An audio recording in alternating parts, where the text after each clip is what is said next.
Hey guys, so I just wanted to do a quick comparison between the Galaxy J5 2017 and the S8 2017.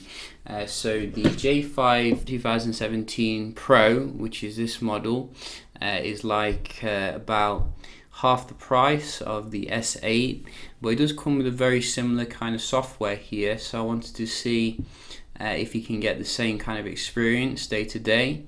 It's certainly a very fun software, so we're going to just reboot them and do a performance test.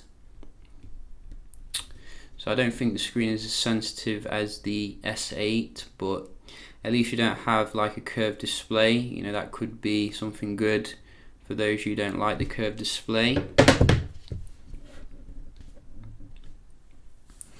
And the J5 2017 does have one feature that the S8 doesn't have actually. Can you guess what it is? I mean, it is an interesting feature for those of you who like selfies. You don't actually get a front-facing flash on the S8. So the J5 does give you that. Android is starting, it also gives you that as well. I've not seen that for a long time. So we do get Android is starting with the J5, and we can just have a look at the performance then between these two, just compare them. Big budget phone with a flagship. See if there's any performance difference here. And so far, you know, it's quite close. Quicker here on the left for the camera. I did actually do two shots with the J5, so we can have a look at how the camera compares as well against the flagship. But so far, I think the S8 is justifying its cost here. You can see a significant speed kind of difference day to day with stuff. Let's just try the games here. In fact, let's try some third-party ones that we do have.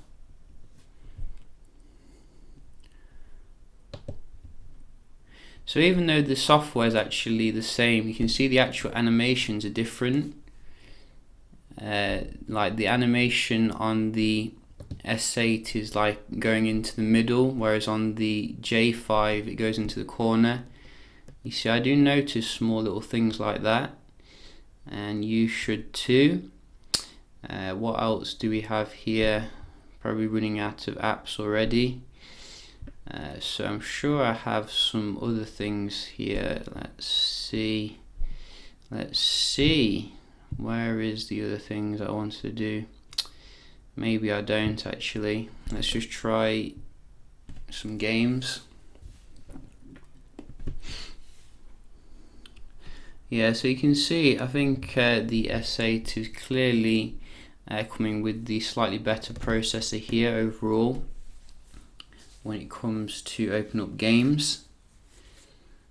In terms of the display, you know, I think for a 720p display on the J, it's not too bad actually. You know, I think it's quite good overall. They've also added like, you know, auto brightness, so that's also pretty good that they've added that, because it was missing on previous J phones.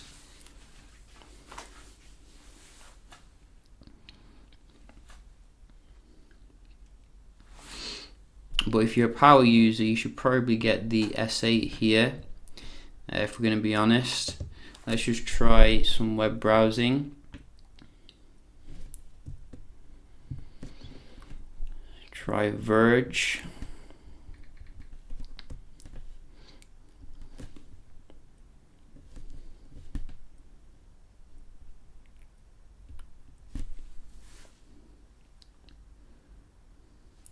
So quite comparable again here with the web browsing. I think the S8 is slightly faster when it comes to loading the page, as you can see, and the ads. But I gotta say, you know, they definitely do a good job when it comes to their budget phones, Samsung, with the like display technology. Let's have a look at the multitasking, how it compares. So 3 gigs versus 4 gigs of RAM. And you can see on this particular comparison seems to be quite comparable. I did just do a comparison with a more mid-range phone, and the J5 did start reloading stuff, as you saw there, quite quickly. So I don't think the software is as polished as some other Samsung phones here, as you can see. So not I'd say the smoothest experience, but in terms of the raw performance, you can see if you're looking for a power user experience, the S8 is a worthy investment. In terms of the camera, we can have a look at some shots I did do. So you're getting a 13 megapixel camera with what is that error message? Something about storage. I think we get 32 gigs of storage there, and I probably installed quite a few games. So nevertheless, I think it does an okay job when it comes to the camera here. You can see there is a little bit less detail when it comes to the background, but when it comes to for example like this shot, I was quite impressed actually. Maybe it's the very good like aperture, it does the job, but the focusing is very slow in comparison to other phones I have found. So I'd say if you're looking for a camera at this price range, maybe the Moto G5 gives you a better experience overall.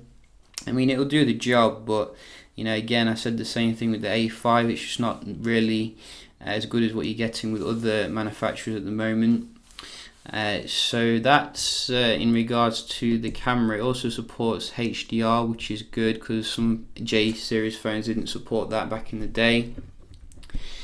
So yeah, just a quick little comparison here with the S8. I will be doing some other comparisons, so do stay tuned for that, and I'll see you in the next one.